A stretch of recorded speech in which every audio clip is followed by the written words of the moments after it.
Power star Pawan Singh का जो film release हुआ है, बहुत लोगों ने काफ़ी खोजा है कि कितने सिनेमा घर मिले हैं, कौन कौन से सिनेमा घर में लगा है। किसी ने पोस्ट नहीं किया था, किसी को पता भी नहीं चल रहा था। तो दोस्तों मैं आज वो पूरा सिनेमा घर का फाइनल लिस्ट लेके आया हूँ कि कौन कौन से सिनेमा घर में लगा है। आप लोग स्क्रीन पे देखिए कि कौन कौन से सिनेमा घर में लगा है।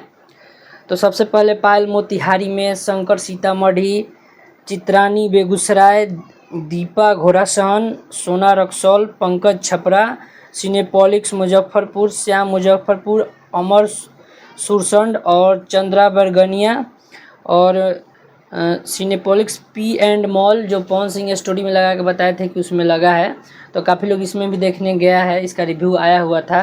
तो ये पटना में लगा है। फिर कॉम्प्लेक्स नवादा में, सपना आरा में, डायना दानापुर में, मोहन डाल्टनगंज में और यूपी में 2 सिनेमा घर में लगा है, गोरखपुर और बलिया, शीश मॉल बलिया में और यूनाइट सिनेमा गोरखपुर में लगा हुआ है। और मुंबई में भी 2 सिनेमा घर मिले हैं, सुपर सिनेमा मुंबई और सोमनाथ सिनेमा दमन। तो ये 2 सिनेमा घर मिले हैं महाराष्ट्र में। तो दोस्तों कुल मिला के बात ये है कि पावर स्टार पवन सिंह का जितना पावर स्टार फिल्म का ये क्रेज़ था उतना सिनेमा घर मिला नहीं, जिसके वजह से कि कोई भी सिनेमा हॉल का लिस्ट जारी नहीं कर रहा था। मतलब अब शर्म के मारे या जो भी हो, कोई जारी नहीं कर रहा था। इतने बड़े स्टार हो के पवन सिंह का मात्र 19 सिनेमा घर मिले तो कैसे कोई पोस्ट कर सकता है। इसलिए हमको लग रहा है कि बहुत कम सिनेमा मिलने के कारण किसी ने पोस्ट नहीं किया था, किसी ने बताया नहीं था कि कितना सिनेमा घर मिला। लेकिन मैंने बहुत कोशिश करके ढूंढ के कैसे भी ला दिया कि हाँ कौन कौन से सिनेमा घर में मिला है। तो आप लोग देख ही सकते हैं। और जिनके भी नज़दीकी सिनेमा घर में ये फिल्म लगा है जाके देखिए इस फिल्म को। और जिनके नज़दीक में सिनेमा घर में नहीं लगा है वो इंतज़ार करें, क्योंकि 20 तारीख से और सिनेमा घर इसमें बढ़ेंगे, क्योंकि दूसरा सप्ताह स्टार्ट हो रहा है। और 20 तारीख से आनंद मंदिर बनारस में भी लगेगा, जो भोजपुरी का एक बहुत बड़ा सिनेमा हॉल माना जाता है वहाँ से।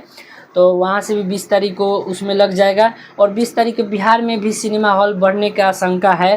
तो देखिए फिल्म के परफॉर्मेंस से अगर ज़्यादा अच्छा करता है तो ज़्यादा सिनेमा घर मिलेंगे, और ज़्यादा परफॉर्मेंस अच्छा नहीं करता है तो नॉर्मल कुछ और सिनेमा घर बढ़ेंगे और कुछ घटेंगे भी, कैसे कि कुछ हॉल से निकल भी जाएंगे। तो देखिए जिनके यहाँ नहीं लगा है वो इंतज़ार कीजिए कि नेक्स्ट वीक में लग जाए, और जिनके यहाँ लग गया तो जाके कृपया फिल्म को देखिए। और सिनेमा घर कम मिलने का कारण ये भी है क्योंकि ये फिल्म सीधा टक्कर की थी अक्षय कुमार के फिल्म हाउसफुल 5 से, जिसके कारण से इसको बहुत ही कम सिनेमा घर मिला है। और हाउसफुल ने पूरा बिहार में कवर कर लिया है, पूरा हाउसफुल कर लिया है। इसके वजह से इसको सिनेमा घर बहुत कम मिले हैं, जिसके कारण ये लोग लिस्ट जारी नहीं कर रहा था। तो फाइनली लिस्ट आ चुका है। आप लोग देखिए 19 सिनेमा घर में फिल्म लगा है, और मैंने बता दिया कहाँ कहाँ फिल्म लगा है। तो जिसके भी नज़दीकी सिनेमा घर में लगा है वो कृपया फिल्म देखने जाएँ और आके अपना राय कमेंट बॉक्स में बताएं। और मैंने इस चैनल पे आज छपरा में जाके रिव्यू भी लिया है, तो जाके इस चैनल पे आइए और वो भी देखिए कि छपरा के पब्लिक इस फिल्म के बारे में क्या बोल रहे हैं। तो आप उस वीडियो को भी देखिए। और बस यही अपडेट था। मिलते हैं आपसे नेक्स्ट वीडियो में, तब तक ले जय हिंद, जय भोजपुरी समाज। और कल फिर मैं जाऊँगा छपरा में पब्लिक से रिव्यू लेने के लिए, तो चैनल को सब्सक्राइब करके रख लीजिए, क्योंकि पब्लिक का रिव्यू सुनने के बाद ही पता चलता है कि फिल्म कैसा है। तो सब्सक्राइब दिस चैनल, और मिलते हैं आपसे नेक्स्ट वीडियो में।